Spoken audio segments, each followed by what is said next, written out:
మనిషి స్వార్థం కోసం అడవులు ధ్వంసం చేయడమే కాకుండా గ్లోబల్ వార్మింగ్ అంటూ అనేక జంతువులు పక్షుల సంతానానికి వాటి క్షీణదశకి కారణమయ్యాడు. అందులో పెంగ్విన్ ఒకటి. పెంగ్విన్ చూడ్డానికి చాలా అందమైన పక్షి, రెక్కలున్న ఎగరలేని పక్షి, చాలా కారణాలకి మానవుడితో పోల్చగలిగిన పక్షి. మానవుడిలా 2 కాళ్లతో నడుస్తుంది. ఎన్నో భావోద్వేగాలు ఉన్న పక్షి. అసలు చెప్పాలంటే మానవుడి కన్నా మెరుగైన పక్షి పెంగ్విన్. సుమారు 6 నుండి 30 సంవత్సరాలు జీవిస్తాయి. మగ పెంగ్విన్ తన ఆడ పెంగ్విన్కి అత్యంత మృదువైన, అత్యంత పరిపూర్ణమైన ప్రేమను గులకరాయి ద్వారా అందిస్తుంది. మంచి గులకరాయి కోసం సముద్రం అంతా గాలిస్తుంది. ఆడ పెంగ్విన్ ఆ గులకరాయి తీసుకుంటే వారి మధ్య ప్రేమబంధం ఏర్పడినట్లు. ఆడ పెంగ్విన్ ఆ గులకరాయిని తమ ఇంట్లో అత్యంత భద్రంగా దాచుకుంటుంది. ఆడ పెంగ్విన్లు మే లేదా జూన్లో ఒకే గుడ్డు పెడతాయి. తర్వాత ఆ గుడ్డుని మగ పెంగ్విన్కి అప్పచెప్పి ఆడ పెంగ్విన్లు వేటకు వెళ్తాయి. ఆమె తదుపరి 9 వారాలు సముద్రంలో గడుపుతాయి, ఆహారాన్ని సేకరిస్తాయి.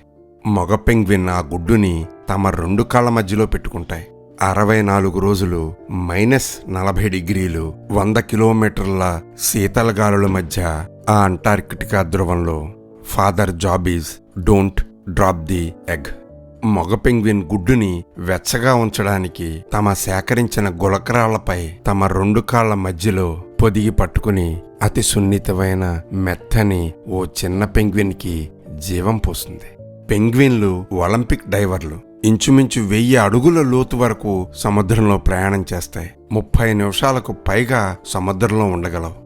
అంటార్కిటికాలో బాగా చలివేసినప్పుడు పెంగ్విన్లన్నీ గ్రూపుగా చేరి వలయంలా ఏర్పడి తమని తాము రక్షించుకుంటాయి. అంతటి సమూహంలో మగ పెంగ్విన్ తమ ఆడ పెంగ్విన్ని నోటి సంకేతాల ద్వారా గుర్తుపడుతుంది.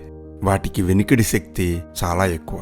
మగ పెంగ్విన్ ఆడ పెంగ్విన్ల మధ్య విభేదాలు రావు, అత్యంత ప్రేమ కలిగి ఉంటాయి. వారి మధ్య ఏ ఒక్కరైనా తమ ఇంటికి తిరిగి రాకపోతే కొంతకాలం వేచి ఉంటాయి.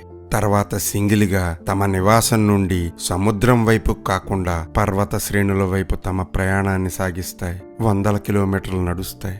ఆహారం తినక కాలగర్భంలో కలిసిపోతాయి.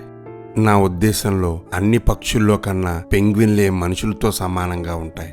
బహుశా అందుకేనేమో ప్రజలు వాటిని ఇష్టపడతారు. వీటి మనస్సు, ప్రేమ, అనురాగం, కరుణ మనిషి కన్నా అమోహం. గొప్ప త్యాగశీలి. నిటారుగా నిలబడతాయి. టక్సీడో ధరించినట్టుగా మనిషిలా కనపడతాయి. ఒక పెంగ్విన్ని చూసి కోపం తెచ్చుకోవడం ఆచరణాత్మకంగా అసాధ్యం.